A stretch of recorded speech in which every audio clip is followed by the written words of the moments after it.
O empoderamento da mulher é um dos poucos fatores de otimismo sobre a crise ecológica global. Sérgio Bessermann é economista e ambientalista.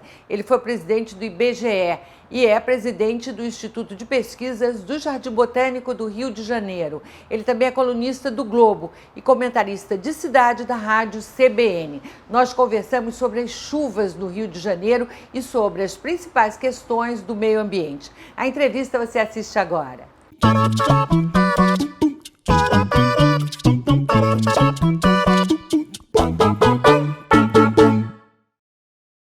Bessermann, o Rio de Janeiro está se desmilinguindo, como a gente dizia quando era criança, né? Eu lembro desse termo, desmilinguindo mesmo.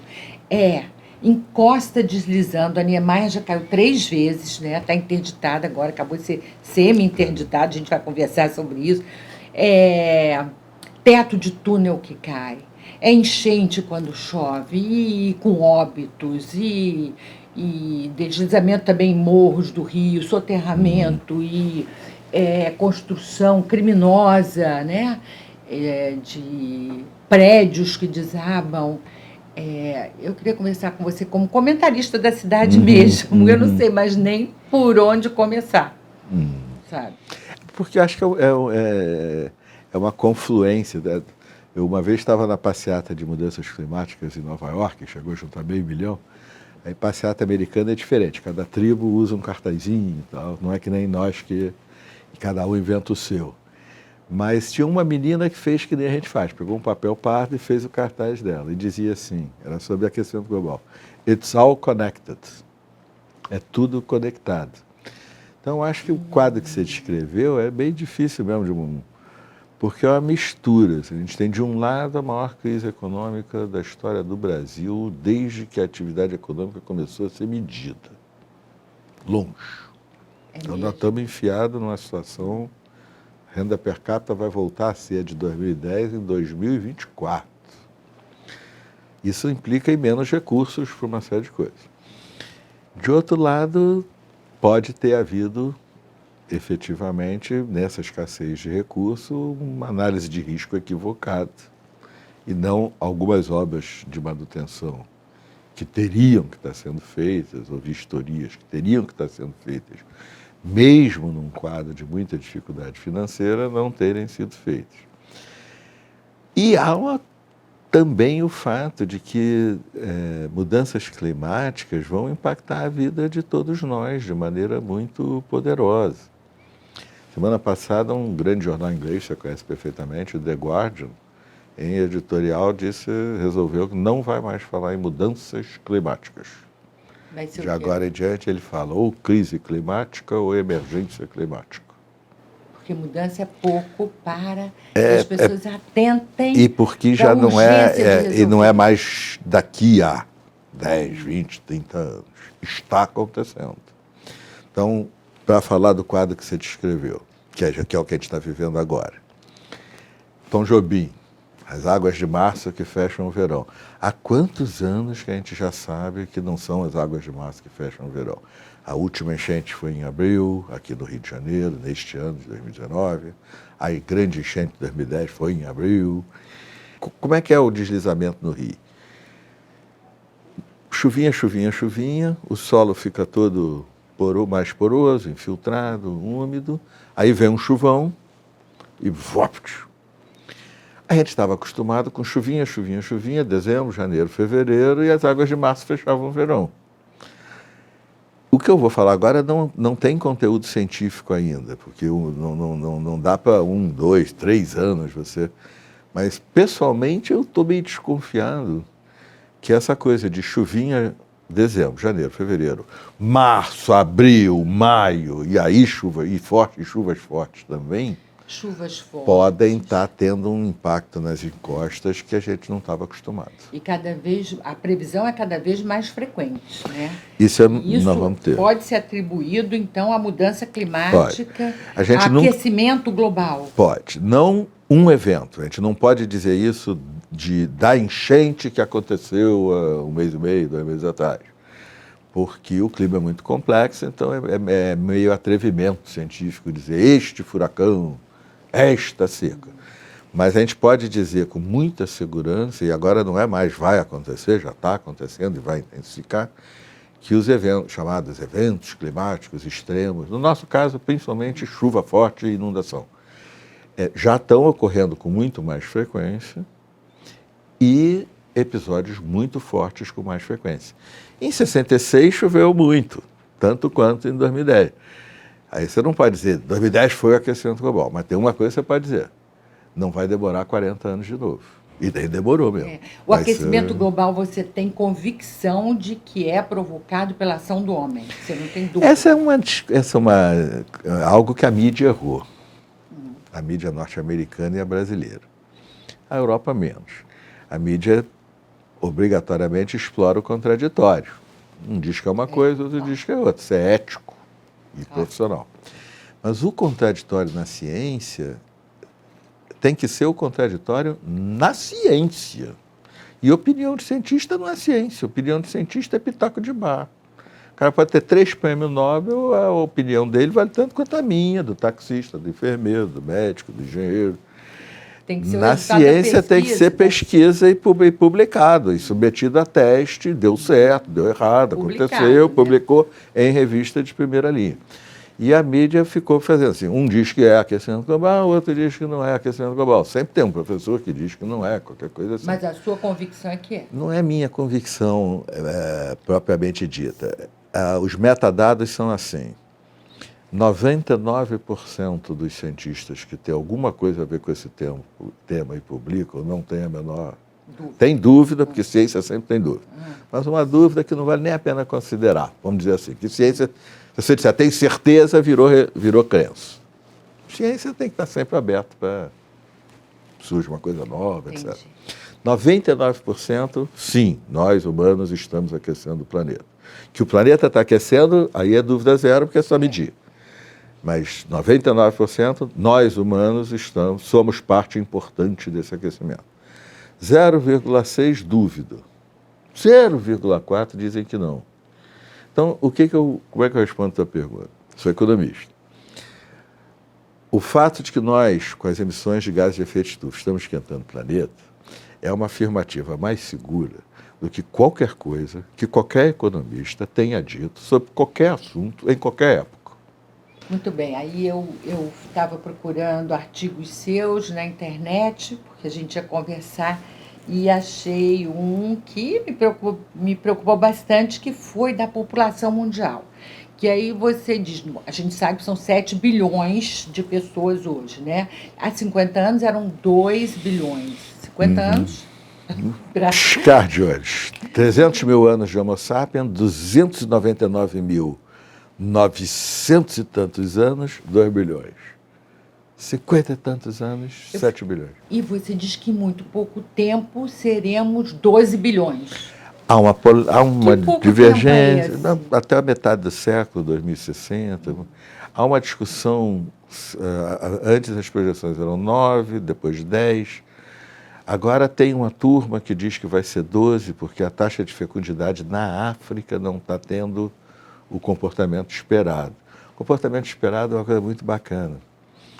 Uma vez eu dei uma entrevista e uma repórter me perguntou se você achasse uma lâmpada mágica com o gênio Aladim pudesse fazer um pedido, mas não para você, para o desenvolvimento sustentável. Como eu fui pego de surpresa, eu fiquei, acabar com o petróleo, não sei o quê, desmatamento. Acesso à informação e conhecimento para todas as mulheres do planeta e liberdade sobre seus corpos. Liberdade sobre... E eu não sou candidata a nada, então isso não é demagogia, não estou querendo voto. Por quê? Porque sempre que isso acontece, se as mulheres podem estudar e têm liberdade sobre seus corpos, elas têm menos filhos e cuidam melhor do número menor de filhos que têm. Isso é uma correlação estatística fortíssima no mundo inteiro. Onde as mulheres têm mais filhos? Em Teresina, no Piauí ou no Rio de Janeiro? Teresina. Mas se você olhar pela escolaridade, é idêntico. Onde as mulheres têm mais filhos? Gávea, Leblon ou Rocinha? Na Rocinha. Mas se você olhar pela escolaridade, mulheres de 6 anos, mulheres de 7 anos, mulheres de 8 anos, é idêntico. Então, se as mulheres do mundo tiverem liberdade sobre seus corpos igualdade de oportunidades, acesso à informação e conhecimento, a população vai reduzir mais rapidamente. E também, aí já é uma coisa meio subjetiva, meio filosófica, um dos grandes problemas é que hoje a gente tem, pela primeira vez na história da humanidade, de fazer coisas hoje para evitar problemas gigantes daqui a Porque tem 30 anos, conhecimento, 40 né? anos, 50 anos. Nunca foi assim. Cada um vivia a sua vida, o outro vivia. Eu não sei se os homens estão muito ligados em que vai acontecer daqui a 50 anos, não. Mas eu sei que as mulheres estão. Porque a maternidade, porque a ligação com as futuras gerações. Porque a mulher em tudo é mais cuidadosa. É. A mulher em tudo, Você com sabe certeza. que É a maternidade mesmo, a mais explicação atenta. para as mulheres viverem mais que os homens, no Brasil tem o assassinato de jovens homens negros, mas em qualquer lugar do mundo elas vivem mais. Japão, Finlândia e tal. E não devia ser, porque elas ainda por cima têm dupla jornada de trabalho. Não é que a gente já saiba isso, mas a melhor hipótese darwinista sobre o assunto é que quando começou o ser humano a viver o suficiente para ter avó, aquele garotinho ou garotinha, bebezinho que tinha avó, tinha uma chance de sobreviver muito maior. E aí os genes da longevidade feminina também tinham uma chance de se reproduzir, de se dividir muito mais para frente. Então essa coisa, o empoderamento da mulher é um dos poucos fatores de otimismo sobre a crise ecológica global. Porque Olha que bom ver. elas provavelmente vão ter uma preocupação com as futuras gerações muito superior aos líderes homens, sejam do setor privado, sejam do setor público. Ai, auspiciosos, né? Essa conversa é auspiciosa. Dá até vontade de não voltar lá para o Rio de Janeiro. Mas, de qualquer forma, eu quero muito a sua opinião sobre o que fazer com a Niemeyer. Eles estão falando em transformar ou deixar a Niemeyer só como via turística. Acha uma boa ideia, você? Não sei. Isso vai depender dos estudos bem mais aprofundados. Vai ter que gastar um dinheiro lá, dá para Geo Rio, para ela estudar. Isso também tem a ver com o que a gente falou um pouco antes. E aí a Geo Rio já não é... A Geo Rio são geólogos. Essa hipótese que eu levantei pode não ter nada a ver, mas pode ser um insight. Talvez a quantidade de chuvas muito mais tempo, os parâmetros tenham que mudar, os parâmetros de segurança. Eu acho que não, porque é importante manter a Niemeyer em condições de... eu sempre, como economista, fico sempre um pouco preocupado se você só tiver um acesso. Então, se a Zona Sul, para ligar com o São Conrado e Barra, depender de um único lugar, ou então tem que dar a volta toda pela linha amarela. É um impacto enorme no trânsito. E aí dá um probleminha, como deu outro dia que caiu o túnel, não era para ter acontecido, né? Caiu lá o teto, mas um acidente de carro, uma coisa desse tipo. Então, em princípio, eu acho que o ideal é que a Niemeyer permaneça como uma das vias. Outra polêmica no Rio é a ciclovia Tim Maia. Tira ela toda, não tira? Porque ali na Niemeyer, inclusive, caiu, deu óbito, uma tristeza isso. Você acha que deve manter a ciclovia? Eu acho que muita coisa bacana foi feita, não quero ficar só numa crítica assim, para as Olimpíadas, não. Mas eu, pessoalmente, estava até nessa época, eu trabalhava também acho que, muita coisa bacana foi feita. Muita. A ciclovia, mas eu erro muito. Eu gosto de, claro, bicicleta, quanto mais melhor, quanto menos carro melhor. E bicicleta é exercício, é o futuro em grande parte, vamos em frente. Mas ali eu achei estranho, porque você passa por ali de carro, ou os turistas de ônibus ou de carro, tem uma vista maravilhosa. Agora não tem mais. Agora você vê a ciclovia e já vê o mar. O ciclista, por definição, não vê vista maravilhosa nenhuma, porque se ele for olhar para a vista maravilhosa, já era. Então, eu não sei se foi uma boa ideia, porque... Agora, já está pronta.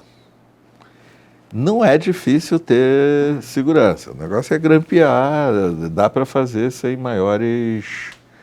Tem que ter um gasto, tem que fazer um investimento. Então, eu só tomaria uma posição sobre se tiro ou não, sabendo quanto Quanto custaria, né? Quanto custaria, quanto você gastou. Não derrubaria assim de cara só porque tem que fazer a obra correta e deixava lá. Teria sido melhor se ela fosse mais baixa. É mais perigoso. Claro que é. E o nível do mar está subindo por causa do aquecimento global e cada vez vai subir mais, etc. E tal. Mas ali não tem erro. Ali tem que ser igual a pista Cláudio Coutinho, lá no Leme. Onda, fechou. Não tem cascata. Seja ela onde ela estiver, mais embaixo, mais em cima, mais não sei o quê. Choveu. Onda forte. Guarda, cone, fechou. Voltando para o aquecimento global, você tem uma convicção da importância da preservação das florestas? Porque a gente está vivendo também um momento confuso, né? Estamos até quase perdendo investimentos internacionais. Aqui a convicção é grave e de por muitos lados, e eu considero esse talvez um dos assuntos mais importantes do Brasil do ponto de vista do bem-estar da população. Aqui não tem jeito, aqui tem que aplicar conhecimento e ciência. Eu entendo que um produtor agrícola que não tem essa informação, por exemplo, queira não ter reserva legal. No Cerrado, por exemplo, é meia-meia. Você tem uma fazenda, metade você pode produzir, metade você... Eu entendo a ansiedade, tá? Mas se ocorrer muito desmatamento, nós estamos muito mal na fita do ponto de vista das mudanças climáticas. 2, isso terá consequências sobre a forma de barreiras comerciais, com impacto imediato numa situação econômica que já é muito grave. Não tem erro. Vai ter retaliação. E é para ter. Porque, terceiro, a produtividade agrícola, e isso hoje não é um papo de quem ama o meio ambiente ou a natureza. Eu amo, mas eu não quero obrigar ninguém a amar, não. Eu amo porque eu amo. Eu sou um ser humano, eu amo porque eu bem entender. Então, eu gosto da natureza, do bico-leão dourado, do urso polar, não sei o quê. Mas se o outro não gosta, ele ama outras coisas, não tem problema nenhum. Mas, se a gente prosseguir no desmatamento, as consequências para o Brasil são tremendas. A produtividade agrícola vai por água abaixo. É água, são os polinizadores, é a microbiota do solo. E isso hoje é ciência, não é papo de bicho grilo, como dizia antigamente, ou coisa. Então a gente vai perder no agrobusiness, que é uma das nossas fontes de riqueza mais importantes.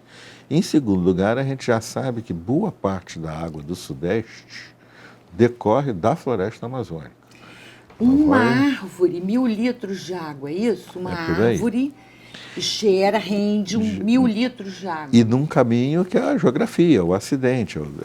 É bom para quem quiser, saber, o dedo, né? de Deus.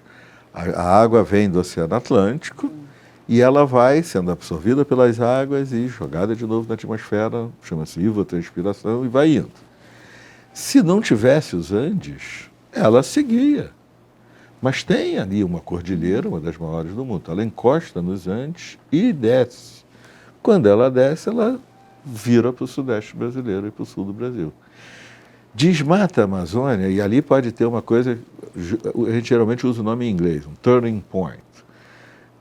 Há um momento do desmatamento em que você perde o controle da situação e aí não adianta mais parar de desmatar, porque ela vai avançando, começa a ter mais incêndio, ter mais seca, mais incêndio, até a floresta crescer de novo, mas rapidamente alguém vai desmatar o resto, etc. Então, se a floresta amazônica for muito maltratada, São Paulo, Rio de Janeiro e a indústria... Nós tivemos a estiagem alguns anos atrás. A indústria da cidade do Rio de Janeiro, do Canal de São João, teve que construir um dique de emergência, porque como não vinha a água do Paraíba do Sul, a água do Salgada entrava mais e não servia para resfriamento de nada da indústria. Eles tinham que parar tudo. Siderúrgicas, etc, etc, etc. Imagina uma situação de falta de água mais regular. Tá? é um absurdo completo, é uma falta de utilização do conhecimento científico e também os saberes dos povos. Às vezes não está em linguagem de ciência ocidental, mas eles estão vendo as coisas acontecerem também. Eu acho que isso tem reputação até penal. Se você sabe uma coisa, você sabe que o nível do mar vai subir, e a autoridade pública constrói, por exemplo, um sistema de saneamento que com a subida do nível do mar ele não vai servir para nada. E eu acho, o cara não vai estar vivo, mas daqui a 20, 30 anos ele tinha que ir para a cadeia. Você sabe que vai inundar, gasta dinheiro para fazer uma coisa que... O mesmo vale nessa escala que você perguntou. Você falou em polinização e eu me lembrei que a gente recebe pela internet, toda hora nas redes sociais, mensagens e histórias e artigos sobre a mortandade das abelhas, que estão morrendo aos milhões. É verdade isso? Em todo o mundo, as abelhas estão desaparecendo. Não se sabe a causa exatamente. Agora a gente sabe melhor. Durante muito tempo a gente não sabia. É um desaparecimento difícil de ser investigado, porque a colmeia desaparece. Os corpos das abelhinhas se espalham, fica difícil. Hoje a gente já tem informações melhores, mas provavelmente é que nem avião quando cai, nunca é uma causa só. É uma mistura de mudança climática diminuindo o sistema imunológico, a capacidade de defesa das próprias abelhas, uma doença de um fungo, tem um vírus também e muito agrotóxico. Essa combinação toda, e aí a polinização está já sendo bastante prejudicada. Inclusive, nos Estados Unidos, o maior negócio de abelha não é mel e própolis. O cara contrata a polinização. Aí o sujeito sai com as colmeias dele, às vezes, lá da Califórnia, no caminhão, vai até lá o cinturão do meio oeste, solta as abelhas. Quantos dias o senhor quer? 3 dias, 5 dias, qual é o dia? O cara paga, aí as abelhas voltam tudo para a colmeia e ele volta para a fazenda dele. Isso é 90% do negócio de abelha nos Estados Unidos. E nós vamos ter que começar a fazer muita coisa desse tipo também. No Brasil nunca tivemos essa preocupação, porque como a gente tem muita natureza, a polinização ocorre. Mas se continuar do jeito que está indo, daqui a pouco a gente vai ter que pagar para polinizar. Essa exuberância, né? Como é que pode jogar fora, né? Que é o nosso caminho para virar... O grande cientista, o professor Carlos Nobre, com a já falecida geógrafa Berta Becker, criaram a expressão potência ambiental.